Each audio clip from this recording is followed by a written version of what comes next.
구약성경 출애굽기 34장 6절 7절 말씀 개역개정과 세번역으로 우리가 함께 읽도록 하겠습니다.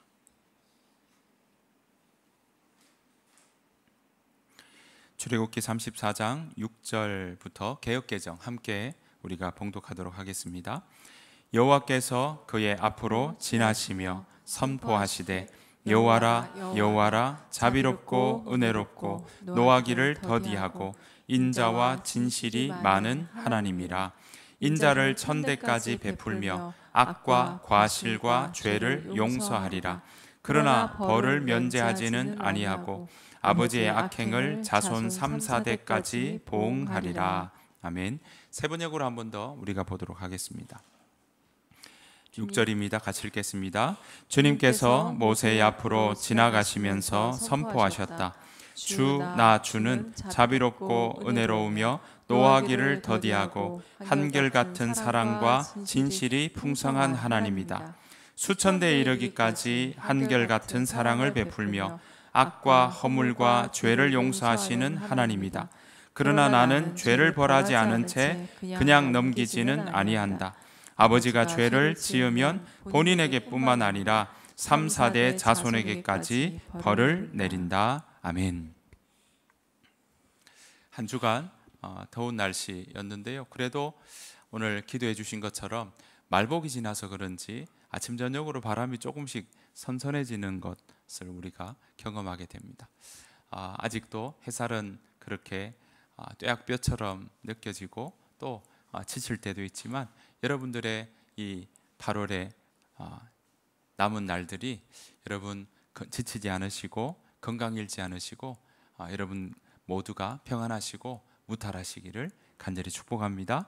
그 마음으로 함께 좌우 인사 한번 나누겠습니다. 건강하십시오. 건강하십시오.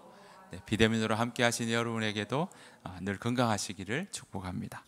우리가 함께 지금 하나님의 성품에 대한 말씀들 함께 나누고 있습니다. 우리가 출애굽기 34장 6절 7절이 하나님이 직접 하나님 자신을 소개하는, 하나님 당신을 소개하는 구절입니다. 우리가 처음 보았던 것처럼 여기 보았더니 하나님은 은혜로우시고 자비로우시고 하지만 벌 내리시는 하나님도 된다. 근데 그 벌은 막 3, 4대까지 벌 내린다고 하니까 죄를 또 그 벌을 가문에 흐르는 저주처럼 이어내리느냐? 그건 아니다. 그 세대도 또 그 다음 세대도 동일하게 그 다음 세대가 스스로 죄를 짓는 일들이 있다면, 하나님을 떠나는 일들이 있다면 동일하게 그 떠나는 부분에 대해서 하나님은 징계하신다. 그것은 우리를 멸망시키기 위한 게 아니라 돌이키시고 또 우리를 하나님의 자녀로 세우시기 위한 일들이다 라는 것을 우리는 보았습니다. 그리고는 우리가 처음 보았던 게 이 자비롭다, 하나님이 자비롭다고 하시는 말씀이 뭘까? 우리가 지난주 보았고요. 그 자비는 엄마가 마치 아이를 자궁에 품고 있듯이 그렇게 품고 있는 것, 그 모습이 바로 자비의 모습이다 라고 말씀드렸습니다. 이제 그 다음 우리가 함께 보는 일들인데요, 그게 바로 오늘 은혜라는 겁니다. 우리가 이렇게 하나님의 성품에 대해서 보는 이유가 뭐냐면 이 하나님의 성품, 그것을 살피고 하나님이 누구신지 아는 것은 우리가 인간관계에서도 상대방이 누군지를 명확히 아는 건 우리가 어떻게 대해야 될지 또 어떤 관계를 가져야 될지 명확하게 알아가는 것처럼 우리가 믿는 하나님이 어떤 분이신지를 명확히 아는 건 너무나도 중요합니다. 우리의 신앙의 방향이 결정되는 거고요. 하나님이 어떤 분이신지를 알아야 그 하나님을 믿고 따라가는 내가 어떤 모습으로 나아가야 될지를 우리가 명확히 알게 되고 또 그것과 연결되기 때문에 그렇습니다. 지난주에 우리가 자비에 대해서 봤다면 오늘은 은혜롭시다, 은혜롭다라고 하는 그 하나님의 소개, 하나님의 그 정체성에 대해서 우리가 살펴보기를 원합니다. 은혜라는 것은 오늘 찬양에도 본 것처럼 은혜는 곳곳에 들어갑니다. 아마 여러분들 교회를 다니시다 보면 많이 이야기하고 많이 우리가 언급했던 것이 바로 은혜일 겁니다. 그만큼 은혜는요, 기도 또는 찬양, 함께 이야기하는 곳에서 빼놓을 수 없는 단어라고 이야기할 수 있습니다. 성경에서 그러면 은혜라는 단어는 언제 어떻게 쓰이고 있는지 우리가 살펴보기를 원합니다. 은혜는요, 히브리어로는 헨이라고 하는 단어입니다. 이게 여러분 잘 아시는 사람 이름에도 나오는데요, 사무엘의 엄마 바로 한나라고 할 때, 우리 그 한국 이름 중에도 한나 있지요, 그렇죠? 한나라고 하는 그 단어 이름이 바로 헨이라고 하는 그 단어에서 나왔습니다. 그래서 한나는 다른 말로 은혜라는 말로 우리는 바꾸어 쓸 수 있습니다. 은혜는요, 이렇게 한나 하니까 은혜와 전혀 떨어진 것처럼 보이지만 같은 의미다라고 말씀드린 것처럼 다양하게 은혜라는 단어, 헨이라는 단어는 다양하게 사용되고 있습니다. 또 은혜라는 단어는요, 이게 우리가 은혜를 구한다라고 할 때 대부분 하나님과 우리 인간 사이에 쓰는 용어처럼 이때 주로 많이 쓰는 것처럼 보이지만 이 관계 속에 하나님과 우리 사이만 사용하는 게 아니라 곳곳에서 이 은혜라는 단어가 사용되고 있다라는 것입니다. 예를 들어서 잠언 22장 11절 말씀 보시면 이렇게 나옵니다. 자, 잠언 22장 11절입니다. 깨끗한 마음을 간절히 바라며 덕을 끼치는 말을 하는 사람은 왕의 친구가 된다. 자, 여기에 은혜라는 단어가 쓰였어요. 근데 번역을 다르게 표현하고 있다는 거죠. 여러분, 이 단어들 중에, 이 구절 중에 은혜라는 단어는 같은 그 말을 쓰고 있는 건 어떤 단어일까요? 뭘까요? 바로 덕입니다. 덕을 끼치는 말을 하는 사람 할 때 이 덕이 바로 은혜라는 단어를 그대로 사용하고 있다라는 것입니다. 은혜라는 단어는요, 이처럼 덕을 끼친다라는 말도 되고요, 또 그 사람 자체가 본질적으로 우아하다, 매력이 있다, 이때도 같은 단어입니다. 그러니까 은혜라는 말은요, 아름답거나 우아하다, 매력이 있다 할 때도 쓰인다고 볼 수 있고요. 그래서 성경 곳곳에도 그렇게 쓰인 데가 있고, 오늘 이렇게 덕을 끼친다라는 말에도 이것이 동일하게 헨이라고 하는 그 은혜라고 하는 단어를 쓰고 있다는 겁니다. 게다가 은혜는 그 본질이 아름답고 우아하다 이럴 때도 쓰이지만 관계 속에서도 쓰입니다. 그러니까 호의를 베푼다, 또는 그 사람에게 은혜를 입었다. 왜 그래서 우리가 사극 같은 데 보면 뭐라 합니까? 성은이 만극하옵니다 이렇게 얘기하잖아요. 그때도 뭡니까? 임금과 신하, 임금과 백성과의 관계에서 왕이 호의를 베풀었다, 은혜를 베풀었다 라고 할 때도 쓰인다라는 것입니다. 그래서 은혜를 얻었습니다 라는 것은요, 누구의 눈에 들어서 호의를 얻었습니다, 그런 말로도 바꿀 수 있다라는 것이죠. 근데 여러분 보십시오. 지금 왕과 백성에처럼 대부분 호의를 얻는다라고 할 때는 사회적으로 이 상하관계에 있을 때 우위에 있는 사람이 베푸는 모습들이 대부분입니다. 그러니까 호의를 얻었다, 은혜를 입었다라는 것은 상대적으로 자신이 뭐가 없는데 채움을 받았다는 느낌으로 우리가 볼 수 있는 거죠. 그러니까 호의를 받은 사람은 상대적으로 호의를 베푼 사람보다 취약한 거죠. 뭐가 부족하거나 없을 때 일어나는 일들이라는 것입니다. 성경에 이렇게 은혜는요, 그 사람의 본질도 이야기하지만 관계 속에서도 이야기를 하고 있는데, 이게 성경에서 쓰이는 거는 그 사람에 대한 것도 얘기하고 사람과 사람과의 관계에서도 은혜를 이야기할 때도 있지만 3분의 2 정도의 비율로는 주로 은혜는 하나님과 인간 사이에서 은혜를 사용하는 경우가 많습니다. 아닌 경우도 3분의 1 있다는 의미인 거죠. 그러면 하나님과 인간 사이에 보여주는 은혜는 어떤 모습일까라는 겁니다. 제일 먼저 은혜라는 단어가 나오는 부분이 어디냐면 창세기 6장입니다. 자, 창세기 6장 8절에 보면 이렇게 나옵니다. 그러나 노아는 여호와께 은혜를 입었더라. 여러분 기억하시죠? 자, 이건요, 하나님께서 사람의 죄악이 세상에 가득함을 보시고 또 그 사람의 마음에 생각하는 계획이 항상 언제나 악할 뿐임을 보시고 하나님이 속상해 하셔요. 한탄하시고 후회하시고 내가 땅에 인간을 지은 걸 내가 후회한다고 하시며 마음 아파하실 때 하시는 말씀입니다. 그래서 땅에 지은 사람들을 다 쓸어버리겠다라고 하실 그때 오늘 보시는 것처럼 그러나 이렇게 시작되는 거죠. 사람을 쓸어버리겠다고 작정하셨지만 세상을 보았더니 의롭고 흠이 없는 사람 한 사람을 보게 된 겁니다. 그 사람이 누굽니까? 노아였던 거죠. 노아에게는 쓸어버릴 수가 없었던 거예요. 그래서 노아는 여호와께 은혜를 입었더라 이렇게 표현하고 있는 것입니다. 그래서 하나님이 어떻게 하십니까? 노아와 그 가족들을 다 방주를 지어서 그 방주를 짓도록 가르쳐 주셔서 노아와 그의 가족 그리고 동물들이 그 방주에 담게 하는 일들이 일어나게 되죠. 그래서 여러분 배선자 이 그 한자에도 이 배선자가 배주자 옆에 8명이라고 8팔자와 입구자가 들어가요. 그게 배선자라고 하거든요. 노아의 가족이 8명입니다.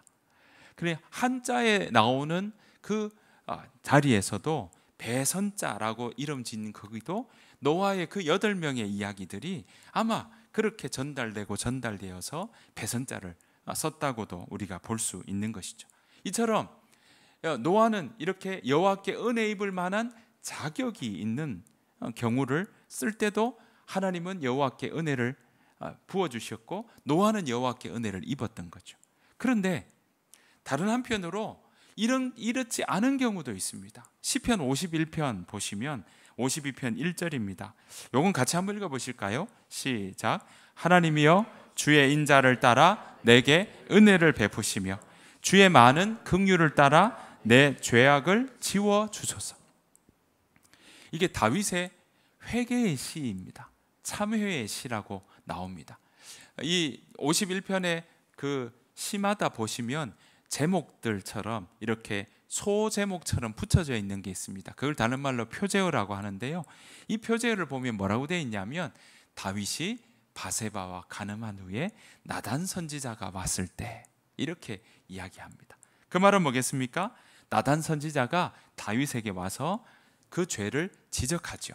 비유를 통해서 당신이 바로 그 사람이라고 지적하는 일들이 있습니다. 그때 하나님께 올린 참회의 기도 내용입니다. 그 죄가 뭡니까? 바로 우리아의 아내 바세바를 간통했죠. 간음하게 되고요. 그걸 숨기려고 아기가 생기니까 그거 숨기려고 그거 엎으려고 저 전쟁터에 있는 바세바의 남편이었던 우리아를 이 예루살렘으로 와라 하겠죠. 그러고는 성대하게 만찬을 치른 다음에 아내에게 가서 오늘 하룻밤 자고 그리고 전쟁에 나가라고 합니다. 그런데 우리아는 어떻게 합니까? 우리의 같이 있는 전우들이 지금 전쟁에 있는데 내가 한낮 여기 와서 아내와 함께 하룻밤 자는 것 자체가 안 된다라고 생각해서 자지를 않게 되죠. 그러니까 다윗이 어떻게 합니까? 계획이 틀어지니까 이 편지를 써서 이거 앞에 가서 갖다 주어라 하는데 그 편지에는 우리아를 전쟁 가장 최전방에 최전선에 가게 해라. 그 말은 뭡니까? 최전선에서 죽게 만드는 일이 있었던 거죠. 그래서 우리아 장군마저 죽게 만드는 자 10계명에 보십시오. 간음하지 말라, 살인하지 말라, 이웃의 것을 탐내지 말라 라는 부분에 이것이 다 걸리게 되는 그런 모습이 이 가운데 있었죠. 그때 다윗은 뭐 합니까? 하나님 앞에 나아갈 수 있는 자격조차 없는 것처럼 범죄의 모습으로 나아 있는데 다윗은 그 자리에서 뭐 합니까? 오늘 보시는 것처럼 주의 인자를 따라 내게 뭘 베푸소서? 은혜를 베푸소서. 자격이 없는데 그 은혜를 구하고 있는 것을 우리는 볼 수 있습니다. 주의 긍휼로, 주의 은혜로 내 죄악을 지워 주십시오 라고 간청하고 있는 것입니다. 여러분, 이 당시 고대 사회에서의 문화에서는요, 호의를 베푸는 게 분명히 있었습니다. 근데 호의는요, 보답을 기대하고 그리고 가치를 따져서 모든 사람에게 호의를 베푸는 게 아니라 본인이 생각하기에 이게 가치 있다, 또 내가 이렇게 호의 베풀면 보답할 거야 라고 생각하고 베푸는 것이 호의, 다른 말로 은혜였습니다. 특히나 고대 이 지중해 문화권 속에 있는 사회에서는요, 개인의 지위와 사회적 지위와 그리고 공적인 명예가 아주 중요했습니다. 그래서 누군가에게 호의를 주는 행위는요, 단순하게 친절을 넘어서는 일이었습니다. 그러니까 자신이 다른 사람에게 호의를 베푸는 것은 모든 사람이 아니라 가려가며 베풀었다는 겁니다. 공적인 인정이 포함되어 있는 겁니다. 다른 한편으로는 상대방에게 그렇게 호의 베푸는 건 그 상대방도 호의를 받았다면 약간 빚지는 것처럼, 채무 갖는 것처럼 그걸 갚아야 된다는 의무까지도 내포되어 있는 호의였습니다. 소위 말하면 요즘으로 치면 give and take입니다. 그런 모습들이 호의의 모습들이 많았다는 거죠. 그래서 누구에게 은혜를 베푸느냐라는 판단은요, 단순한 것이 아니었습니다. 자기가 이걸 베풀고 받는 거라든지 그 호의 베푸는 게 자신의 지위와 공적인 명예와도 관계가 있었기 때문에 이 사람이 이렇게 한낱 보잘것없는 이 사람에게 베풀었다고 그게 오가는 호의가 있지 않으면 저 사람은 멍청해서 아무데나 호의를 베풀었어 라고 생각을 했다는 거죠. 무분별한 은혜는 베풀지 않았다는 겁니다. 그건 오히려 어리석은 짓으로 여김을 받았다는 거죠. 그러니까 은혜, 다른 말로 호의는요, 그 사람의 지혜와 그 사람의 명예와도 관계가 있는 이야기였습니다. 보통 사람들이 생각하는 호의, 보통 사람들이 생각하는 은혜는 그런 은혜였다는 거죠. 사람 사이에 가진 은혜가 바로 그렇게 주고받는 은혜 중에 내가 적절하게 베푸는 것도 다 받는 나의 격을 따라서 거기에 맞게 또 무분별하게 베푸면 어리석게 보이니까 어디에 내가 호의를 베푸느냐는 늘 생각하고 고민했던 것을 우리는 볼 수 있습니다. 하지만 성경은 다릅니다. 당시 문화와 사회는 그렇게 호의를 베풀고 그런 조건이 되어야만 은혜를 베풀었는데 성경은 그렇게 이야기하지 않습니다. 자격이 없음에도 불구하고 호의를 베푸는 걸 성경은 훨씬 더 많이 이야기를 합니다. 노아의 경우처럼 자격이 있는 자에게 은혜를 베푸는 경우도 종종 있습니다. 하지만 이와 반대로 오늘 보신 것처럼 시편 51편에 나오는 것처럼 살인하고 남의 가정을 파탄내어서 그렇게 자기 욕심 때문에 계략을 꾸며가지고 그렇게 온 가정을, 한 가정을 파탄낸 그런 일들이 있는 경우에도 하나님 앞에 나와서 나에게 주의 인자와 자비를, 주의 은혜를 베풀어 주시고 주의 긍휼로 내 죄를 지워 주십시오라고 은혜를 요청하고 호의를 요청하는 그러한 모습 가운데도 은혜를 사용하고 있고 그 은혜도 더 훨씬 많이 나오고 있다라는 것입니다. 그래서 성경은요, 대부분의 사회에서는 그 은혜 받을 만한 자격이 되어야, 그 소위 말하는 급이 되어야 그렇게 호의를 베풀고 서로 베풀며 살아가는 게 그 당시 사회의 모습이었다면, 성경은 그것이 아니라 자격이 없는 자에게까지 베푸는 모습, 그것이 바로 성경에 나오는 하나님이 우리에게 베풀어 주시는 은혜의 모습이라는 것입니다. 그걸 거듭해서 강조하고 있습니다. 조건이 없어요. 당시 사회에는 은혜를 베푸는 데는 조건이 필요합니다. 계산해서 따집니다. 그런데 성경은요, 하나님이 베푸시는 은혜가 무조건적인 은혜다. 그게 하나님의 성품이다. 타고났다, 이런 뜻입니다. 그러니까 이건 없어지는 게 아니라, 여러분 그러지 않습니까? 3살 버릇이 8까지 간다고 여러분들의 좋아하고 성격은 타고나는 것 아닙니까? 하나님의 성품도 그런 은혜는 무조건적으로 차별 없이 주시는 은혜는 차별이 없다는 겁니다. 조건도 걸지 않는다는 거예요. 따지지 않는다는 겁니다. 하나님 당신 자체가 그렇게 베푸는 은혜, 상대방에게 주고 안 주고 그거 따지지 않고 계산하지 않고 누구든 은혜를 구하는 자에게 은혜 베푸시는 하나님이라는 것을 우리에게 가르쳐주고 있는 것입니다. 여러분, 은혜라는 말이 나올 때 오늘 출애굽기 34장 6절 7절에도 같이 이어 나오죠. 자비롭고 은혜로우며. 이게 늘 같이 이렇게 짝을 이루고 나온 경우가 많이 있습니다. 여러분, 오늘 본문에도 그렇지만 이 자비와 은혜는 늘 같이, 그래서 여러분 기도할 때도 보면 자비롭고 은혜로우신 하나님 아버지, 이렇게 기도하시는 분들도 많이 있지 않습니까? 이렇게 짝으로 나오는 이유가 있습니다. 자비는요, 감정적인 연민, 불쌍한 마음, 사람을 향한 깊은 연민, 동정심을 가리킨다고 하면, 은혜는요, 그 감정이 행동으로 표출돼서 호의를 베푸는 걸 이야기합니다. 자비는 그 마음에 그 긍휼히 여기는 마음, 또 그 마음 가운데 도무지 포기할 수 없는 그 마음의 안타까움, 또 어떻게 하면 내가 내 모든 걸 걸고 도와줄까 하는 그 마음들이 바로 자비의 마음이라면, 그것이 행동으로 나타나고 표출되고 드러나는 것은 은혜라는 단어로 이야기할 수 있습니다. 그것이 바로 은혜의 모습이다라는 것입니다. 그러니까 자비와 은혜, 이것이 같이 쓰일 때 하나님의 성품이 그대로 정말 잘 드러난다는 거죠. 자비하면 좀 부족하다고 할까요? 자비와 은혜가 같이 있어야 하나님의 성품이 그대로 보일 수가 있다라는 것입니다. 여러분, 이러한 행동으로 표현되는 하나님의 은혜, 하나님의 호의는요, 구약에만 나타나지 않습니다. 신약에도 나옵니다.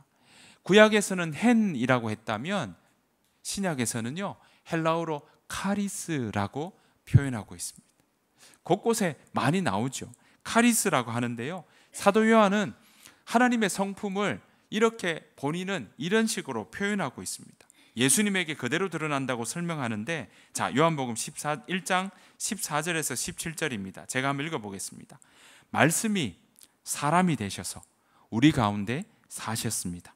우리는 그분의 영광을 보았습니다. 그 영광은 오직 아버지의 독생자만이 가질 수 있는 영광이었습니다. 그 말씀은, 자, 뭐라 되어 있습니까? 은혜와 진리로 충만해 있었습니다. 요한이 그분에 대해서 증언하며 외쳤습니다. 내가 전에 내 뒤에 오시는 분이 계시는데 그분이 나보다 더 위대하신 것은 내가 태어나기 전에 존재하셨기 때문이다 라고 말했는데, 이분이 바로 내가 말한 그분이다. 그분의 충만하신 것에서 우리 모두는 넘치는 은혜를 받았습니다. 그것은 율법이 모세를 통해 주어졌지만 은혜와 진리는 예수 그리스도를 통하여 왔기 때문에 그렇습니다. 지금 사도 요한은요, 출애굽기 우리가 오늘 읽었던 34장 6절 7절에 소개된 하나님의 성품을 지금 그대로 이어서 누가 오셨다고요? 예수님이 이 땅에 오셨다는 겁니다. 그리고 그 예수님이 육신의 몸을 입고 오셔서 하나님의 성품을 우리 이 땅 가운데 그대로 보여주셨다. 예수님의 그 모든 행적들은 어디에 밑바탕을 하고 있다면 자비와 은혜에 밑바탕을 하고 있다는 거예요. 그래서 이방 민족이라고 손가락질하고 욕하는 삭개오도 예수님은 찾아가셨고 은혜를 베푸셨고, 창렬하고 손가락질하고 가늠하다가 현장에 잡혀서 율법으로 치면 돌로 쳐라고 얘기하는 거기에서도 손가락으로 쓰시며 죄 있는 자가 먼저 치라고 하고 간음한 그 여자에게 나도 너를 정죄하지 않겠다고 하셨고, 안식일과 전혀 상관이 없이 어느 때든 하나님은, 이 예수님은 우리에게 그 하나님의 자비가 무엇인지, 하나님의 은혜가 무엇인지 예수님을 통해 온전히 보여주셨다라고 사도 요한은 정리하고 있는 것입니다. 그러니까 예수님을 통해 자격이 없는 자에게 베푸시는 은혜가 무엇인지 완전하게 드러났고, 그 은혜는 십자가에서 다 완벽하게 이루어 주셨다라고 우리에게 보여주고 있습니다. 그러니까 은혜는요, 구약 전체의 이야기와 신약 전체의 이야기가 서로 이어지고 연결되는 가장 밑바닥에 있는 바로 중요한 고리라는 거죠. 그러니까 하나님은 바로 은혜의 하나님이고, 그 은혜는 구약에서뿐만 아니라 신약에까지 이어지고 오늘 2025년을 살아가는 우리들에게도 여전히 하나님은 우리에게 은혜 베푸시기를 원한다라는 사실입니다. 예수님은 하나님의 영광스러운 그 은혜를 우리에게 예수님을 통해 뭘로 주시기를 원하냐면 선물로 주시기를 원한 거예요. 그 선물로 예수님이 이 땅에 오셨다는 거예요. 다 이루셨고 온전한 선물로 우리에게 주시기 위해서 이 땅에 오셨다는 것. 그 선물을 이루기 위해서 뭐 하셨습니까? 예수님이 이 땅 오셔서 33년을 사셨고, 그리고 십자가에 죽으셨고, 부활을 통해서 죽음보다 강력한 생명의 선물이 우리에게, 모든 사람들에게 차별 없이 주어졌다는 겁니다. 그 선물을 받는 모든 사람은 뭐 합니까? 영원한 생명, 영생을 얻을 수 있는 길이 열렸다는 것입니다. 여기엔 차별이 없습니다. 여기엔 자격이 없습니다. 여기에는 기준이 없고요, 뭐 어떤 것을 갖추어야만 선물 받는 게 아니라 모든 사람에게 주어진 하나님의 선물이요, 하나님의 은혜인 것입니다. 예수님을 통해서 우리에게 베푸신 은혜는 누구에게나 선물로 제공된다는 겁니다. 여러분 선물 많이 주시기도 하고 받기도 하시지 않습니까? 어느 선물과 마찬가지로 그 선물이 나에게 선물이 되려면 어떻게 해야 됩니까? 먼저 받아야 되죠. 주는 사람이 있을 때 나 이거 선물 거절합니다 하면 그 선물은 내 선물이 되지 않지만, 그 선물을 내가 받는다면 그것은 나에게 그 선물이 주는 힘이, 그 선물이 주는 내용이, 그 선물이 내 것이 될 수 있다라는 것이죠. 그래서 바울은 이 은혜를 선물로 표현하면서 그 선물이 바로 우리에게 왔다는 걸 이야기합니다. 에베소서 2장 8절 9절 말씀입니다. 같이 한번 읽어보실까요? 시작. 여러분은 믿음을 통하여 은혜로 구원을 얻었습니다. 이것은 여러분에게서 난 것이 아니요 하나님의 선물입니다. 행위에서 난 것이 아닙니다. 그러므로 아무도 자랑할 수 없습니다. 네, 하나님의 선물입니다. 이렇게 표현합니다. 은혜로 구원을 얻었습니다. 자격이 없는 사람에게 하나님이 베풀어 주시는 은혜였고, 그 은혜로 우리는 구원을 얻었습니다. 하나님의 선물이고, 그리고 구원을 얻은 것 자체는 여기에 행위, 우리의 행동 때문에 하나님이 갖추어진 자격이 있어서 우리에게 준 것이 아니라, 하나님은 모든 사람에게 일방적으로 하나님이 우리를 사랑하셔서 주시는 전적인 선물이다라는 것이죠. 여러분, 그렇게 구원은 은혜로 주어졌다는 거 우리가 다 알고 있습니다. 자격 없는 자에게 베푸시는 하나님의 호의였습니다. 어떤 행동을 했기 때문에 그에 상응하는 대가로 주신 선물이 아닌 겁니다. 일방적으로 주시는 하나님의 선물입니다. 중요한 것은 그 은혜의 선물을 뭐 할 때요? 받을 때만 경험할 수 있습니다. 받고도 그냥 고이 모셔두면, 포장 뜯지 않고 그냥 두면 가지고는 있으나 그 선물이 나에게 정말 효용이 있고 누릴 수 있는 건지를 모를 수도 있다라는 것입니다. 사랑하는 성도 여러분, 우리는요 이 땅을 살아가면서 주고받는 것에 익숙합니다. 당연하죠. 주고받아야죠. 기브 앤 테이크에 익숙합니다. 어떤 분야든 그러다 보니까 어떠합니까? 자격이 있어야 된다고 생각합니다.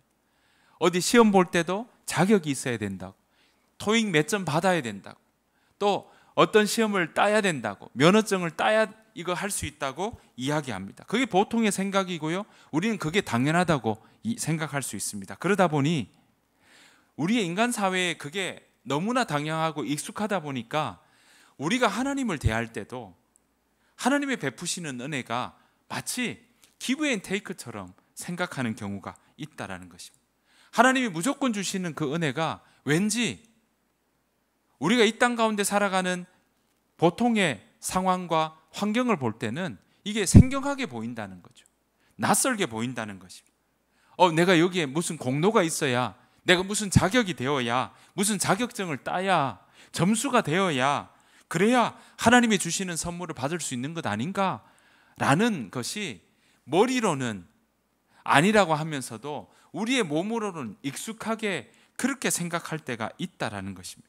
그것은 하나님이 우리에게 주시는 은혜를 오해하는 것입니다. 그래서 어떤 사람은 어떠합니까? 착한 행실을 하면, 착한 행실을 해야 하나님이 더 은혜 주신다고 생각한다는 거죠. 선한 일들을 쌓아나가야, 내 선한 일을 쌓아나가야 하나님이 은혜 주신다고 생각하는 경우가 있다라는 것입니다. 여러분, 그것은요, 다른 말로 하면 행위가 되어야 하나님이 은혜 주신다고 생각한다는 거죠. 하나님의 구원은요, 우리의 은혜를, 우리의 행위를 쌓아서 받은 것이 아니라는 걸 우리는 정말 기억해야 된다는 겁니다. 그런데 많은 경우 그걸 알면서도 어떤 경우에는 내가 이렇게 쌓아 놓으면, 내가 이렇게 선을 쌓으면, 그러면 자자손손 잘 될 거라고 생각하는, 그래서 내가 이만큼 쌓아놨는데 하나님 은혜 안 주신다고 생각되면 오히려 역정을 내고 오히려 하나님 없다 그러고 하는 경우들도 있더라라는 것입니다.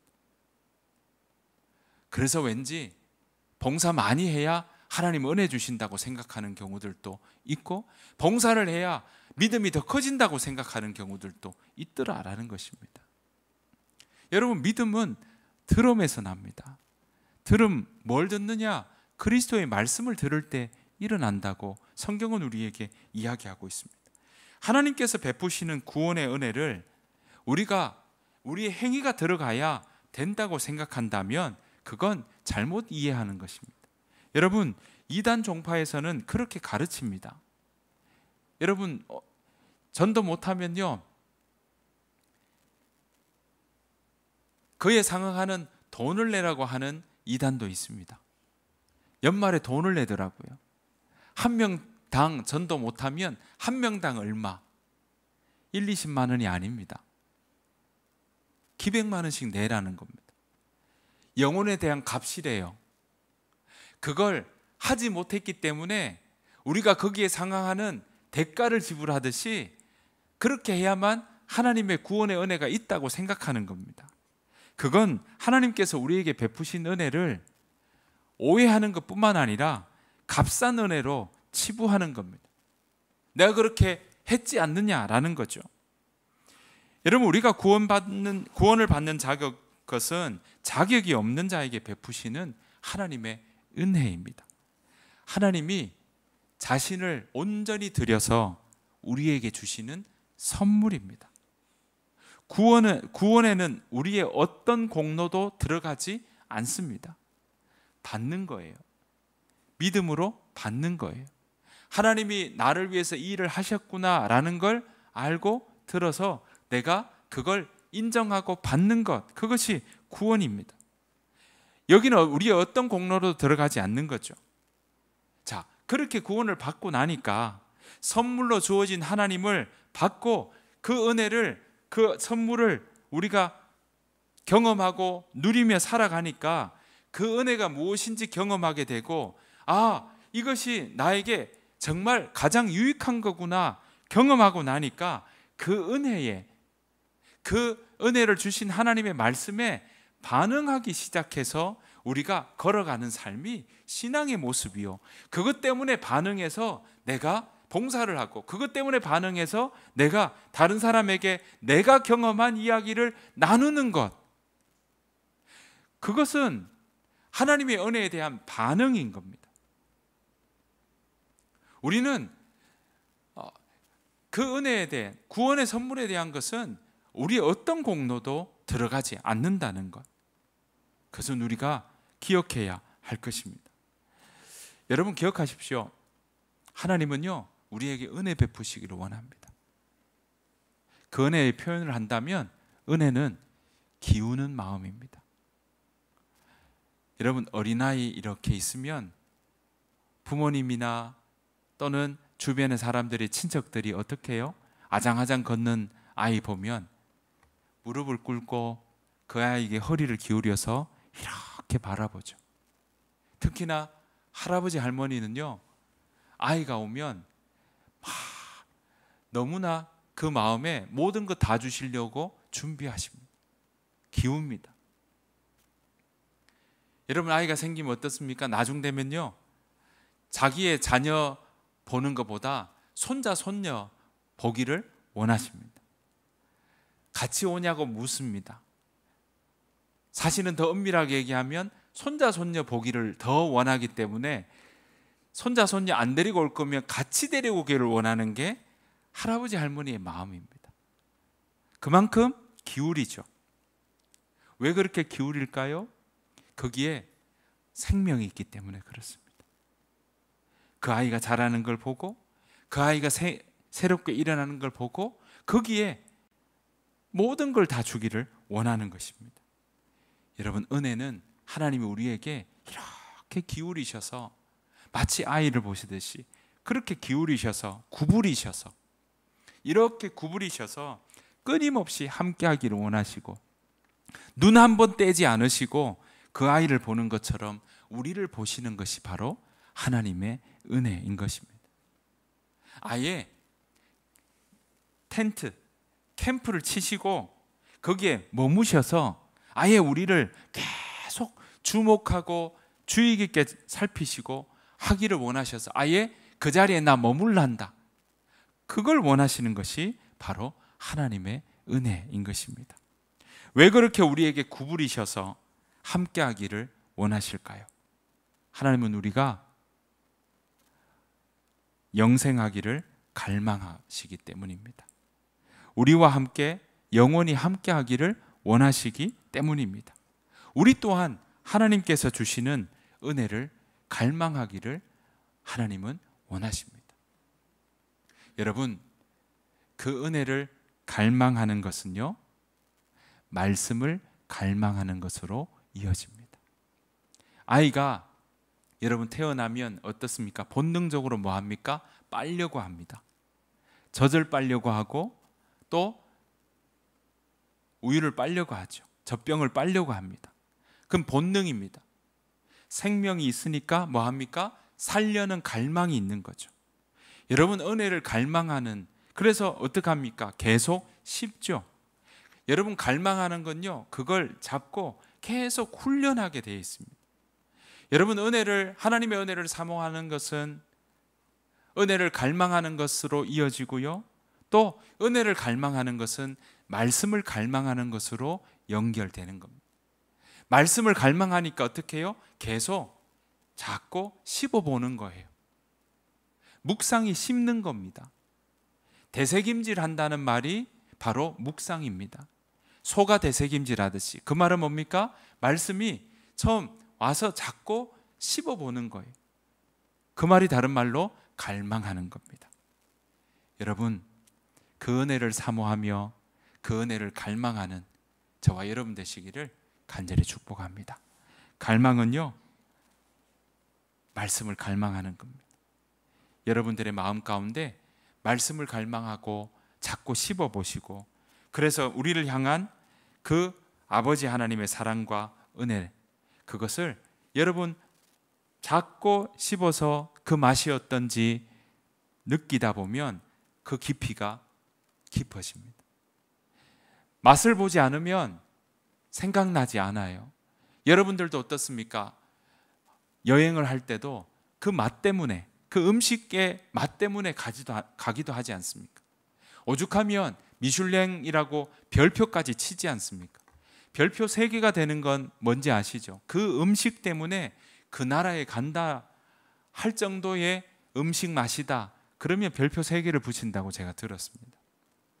여러분, 그만큼 갈망한다는 거죠.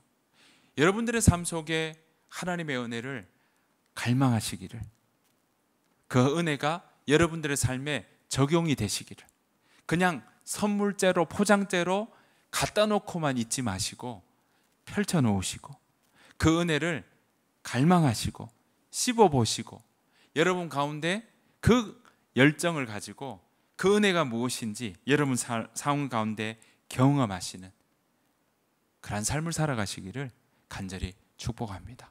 그래서 여러분, 그 은혜가 무엇인지, 내 삶 가운데 하나님이 주시는 은혜가 무엇인지, 그겐 자격도 없습니다. 차별하지도 않으십니다.